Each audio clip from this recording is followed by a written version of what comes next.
Welcome back to the show. Check out these headlines here. Ripple plus the US plus the EU equals XRP 4 and 5 digits and Bitcoin to 2.9 million. Oh, you better believe it. Somebody wrote that beautiful intro.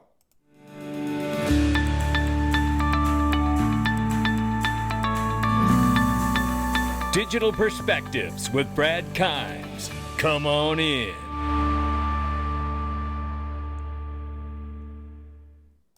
Welcome back to the show. You can follow us on Twitter, YouTube, and digperspectives.com for exclusive content. Right now, $2.4 trillion market cap for crypto. The market is off by 1.4%, so a little bit of a pullback here. Bitcoin, 64,400 plus, 3,100 plus for Ethereum, 114.2 billion plus market cap for Tether. USDC now at the number 6 spot. XRP slipped to number 7 spot. USDC market cap 32.9 billion plus. XRP 57 cents. We fell 6.2 on the 24-hour and fell 4.6 on the 7-day. We're going the wrong way. Get up that hill. Look, don't tell Mrs. Backup, but I may be getting some more. She's in the other room, so now I actually am agitating her on purpose. But, you know, look, when it's down here in that 2 for a dollar range, yeah, I start to get the trigger finger. Yeah, that's how I start to get. Ranging between, she's listening. Ranging between 56 and 61 cents. That's where we're at right now. I say we get back down at 56, and I may have to do a little something, even if it's just a little something, right? Just my discipline says I got to. But that's not financial advice. But let me share this with you very quickly. And this may feel off topic for a second, but stay with me here. For those of you that don't know, Bill Gates and the World Health Organization call for military to round up mRNA vaccine refusers during the pandemic. You remember all of that? You remember that kind of talk? Forced to take a shot, the COVID shot? And then there was this. Remember this? Pfizer knew the vaccine would do that to people. It would harm and kill people. And yet this guy was forcing all of everybody, as far as he was concerned, that they need to take it. It's terrible. For those of you who don't know, I've shared with my private group, I have a permanent side effect from one of the shots.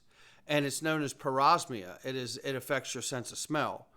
And I constantly smell cigarettes all the time, randomly throughout the day. There'll be no one around me. And I don't smoke, right? And it's as if someone's right in your face with it. If you've experienced that or any other issues, I can tell you that there is something out here now that's an off switch for the mRNA.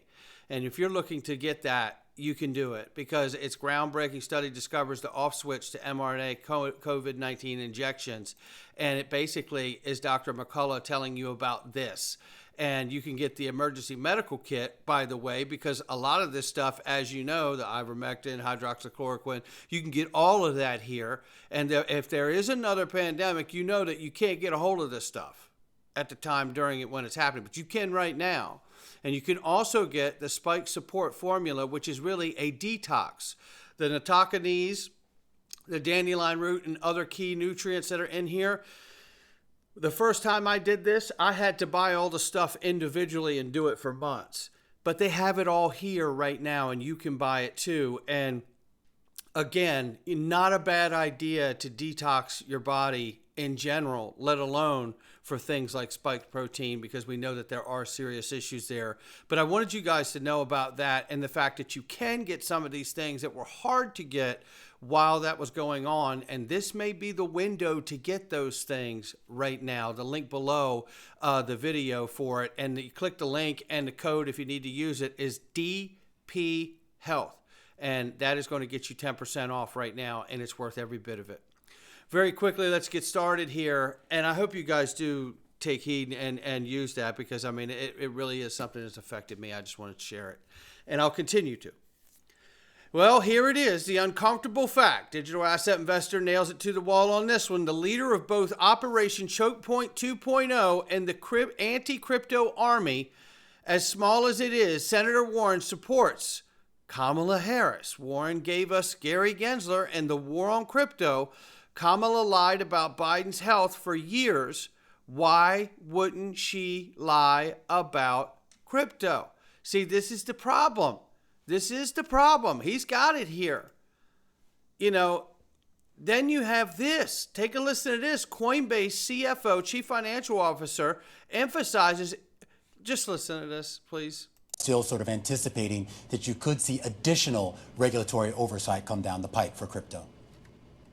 This has been a quarter of momentum. So we had so much movement for our goal of regulatory clarity this quarter. We are very grateful to Senator Stabenow, to Representative McHenry for their efforts to bring forth bipartisan legislation in the House and the Senate. We saw overwhelming support of FIT 21 in the House as it passed with bipartisan support, and we are really optimistic that we might see continued momentum into the fall on the Senate side. So our energy is there. It would unlock massive potential for crypto as well as Coinbase if we could bring clarity to the United States. It certainly would, but here's the thing. What in the world are you seeing? Because I've been watching the same tennis match over crypto in the U.S. that you've been watching. I haven't seen anything, not one iota of anything that would tell me that this administration, Harris or otherwise, are going to take a turn on crypto. But here's the good news. Let's just for a second say that they do to save face and try to win voters back on their side of the aisle. Don't we win either way? Look, it's pay me now, pay me later. Pass the legislation. Like I said, one issue voter. Let's get it done. Don't talk me to death. Show me, don't tell me. That's how I like to go with it right there. And here it is. Show me, don't tell me. Here it is. Again, another, sign, a meeting with all the top industry people in this space meeting together to try to get this together so we understand how to get crypto regulation done. This is not confusing. We're not asking them to build a rocket, launch it into outer space, and then land it on a pad in the ocean. Elon's already done that. That's not what we're asking. What we're asking is what other countries have seamlessly done, what the entire European Union of 27 nations has done. We're not exactly asking the United States to be a leader here at this point. We're asking you to get it done because everyone else has at this point. That's why the lack of confidence in this administration, and obviously if you've spent any time listening to Harris speak, then you yourself would know what I know. Every time she speaks, everyone who heard it is dumber for having heard it. That's just a reality. That's not even name calling. I'm just depicting as if it was hot outside. That's what it's like to listen to that human being speak. So we'll see what happens. But you know what? I say, hey, if the Dems and the Harris team want to pull a rabbit out of the hat and give us the FIT 21 Act as a show of good faith, well then, go on and do it. But I know what you've been doing for the last several years, and if you put that legislation through, here's what the sad truth is. They won't be putting it through for us or you.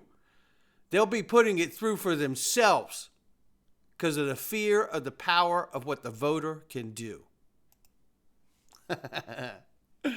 Let's see what they do.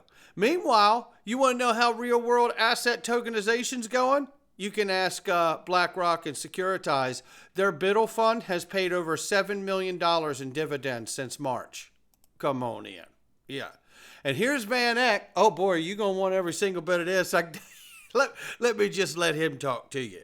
So about a year ago, I started pounding the table because eventually the Fed is going to start easing here. That's great for gold and that's for Bitcoin. What I said is Bitcoin is growing up and will be eventually half the total market cap of gold. So that's about 350,000. So quite a ways to go from here. The super bulls, if central banks adopt it and it's part of the monetary system, then in the millions, but I don't like to talk about that too much. What, more than 2 million? More than 3? Yeah, like 2.9, we've got some model, which is, you have to look at the assumptions. Right. Whoa, $2.9 million Bitcoin price? This is the CEO of VanEck. This cat ain't a YouTuber. Oh, what in the world? Listen, very quickly, if you haven't gotten your exposure to it, or even if you have, maybe you want to incorporate this method like I've done. I feel so smart because you guys know I struggled with taking a position on Bitcoin for a very long time. But when I saw Fidelity and BlackRock coming in, Daddy got in. You know, I got the cover of the big boys. I'm getting in, stacking my pennies next to their dollars. That's that core tenet of mine. Now, I'm glad that I did that, but I bought my Bitcoin exposure inside of I Trust Capital, and you can too. And I've never felt so smart for doing it, because if VanEck CEO is right and Bitcoin goes to 2.9 million, when I turn 59 and a half, that's tax-free 2.9 million. I feel like a smart son of a gun right about now. I can tell you that. But you can too. Click the link underneath the video and get your account open in iTrust. I mean, it's that simple. Now, listen, take a listen to this. This is Monica Long. And what's important about this is that Monica Long is sitting down here explaining XRP to the Financial Technology Task Force European Commission. What the? And also making those cross-border transactions more transparent and reliable for their end customers and cheaper. So using the digital asset XRP, which is an open, decentralized, and global public block, sits on a global public blockchain, XRP enables these institutions to, instead of having to pre-fund for global payments to work around the inefficiencies of the outdated system, it enables them to serve liquidity on demand on an individual basis for the transactions. So that cuts costs in about half for those transactions. And in that, making liquidity more competitive so that we don't see, the 5 biggest banks controlling 90+% of the FX markets. And it's to expand from payments. It's a similar story for other fields of finance, like lending, where crypto offers the possibility to make securing loans a lot simpler, a lot faster, and less expensive because it will become a more competitive playing field. There you have that. Now listen to this. Remember this? Possibly. Who knows? Tokenized T-bills are kind of the new preference to stable coins because you can get yield on them. You sure can. And T-bills are also short rollover turnaround too. So your exposure to any bad things going on with the dollar itself are kind of minimized to that smaller time frame on the term of a T-bill. Loving where this is going, ladies and gentlemen. Take a look at this. This is a nice reminder. We touched it yesterday. That Ripple's James Selleck looks forward to helping the CEO of the U.S. Faster Payments Council and the team there advance the cause for the world-class instant payment solution that are accessible to every person and organization in the United States of America. I just showed you Monica Long speaking to the European Commission and just showed you James Selleck excited about working with the U.S. Faster Payments Council. I just showed you Ripple embedded in the 2 largest economies and their payment system for the future. What the problem is? Happy Friday, y'all. Yeah. Listen, patience is the greatest attribute, one of the greatest attributes of any investor. I think awareness probably is the first one, because if you don't have the awareness to be in something, and what was the point of it all to begin with? And take a look at this. Zoom in to the new green trend line, ladies and gentlemen. It's virtually vertical price action from here for XRP. Well, we've seen a little downside, right? But that's okay for me. But look at it. Man, we could go all the way down here and bounce off this thing, and he's kind of illustrating that, to be honest with you. You see how he's pulled that here? So I think we obviously are seeing a bit of a retrace at 58, 57 cents. But man, I'm super excited. This is one powerful looking chart, and I'm not a TA guy, but I know enough to know that this is exciting. So head on a swivel, ladies and gentlemen, getting down to the minutia of where we are here. We'll use Dark Defender's chart, who says XRP hit the Ichimoku clouds with our target Fibonacci level. So a couple different charting things happening here. It says we have completed the first wave of wave 3 at 0.6591. As you can see, the support resistance triangle is getting smaller daily. The correction levels are 0.5793, which we're currently around now, and 0.5348. So, ooh, man, boy, that really starts to look really nice to me at 53 cents. We proceed to with wave 3 first target of $1.88 after breaking 0.6649. So we got to watch for that. So these are key windows to pay attention to. And he sees a possibility to roll all the way over to 53 cents. So it doesn't mean it'll happen, but he's just showing you where it could pull all the way back to. So I love knowing that myself. Look, that's going to do it for me. Not financial advice from me or anyone else. And today's a busy one. We got a lot of stuff coming for you. Look out later. We're going to have a great sit down and conversation with Perry Ann Boring from the Digital Chamber and all of the amazing things that came from Bitcoin Nashville, as well as what do we need to know about the recent bills that were introduced and what exactly Donald Trump talked about with Bitcoin at Bitcoin Nashville. We're going to get into all of that, and you'll want every single bit of it. Keep a lookout for that. Not financial advice from me or anyone else. I'll catch all of you on the next one.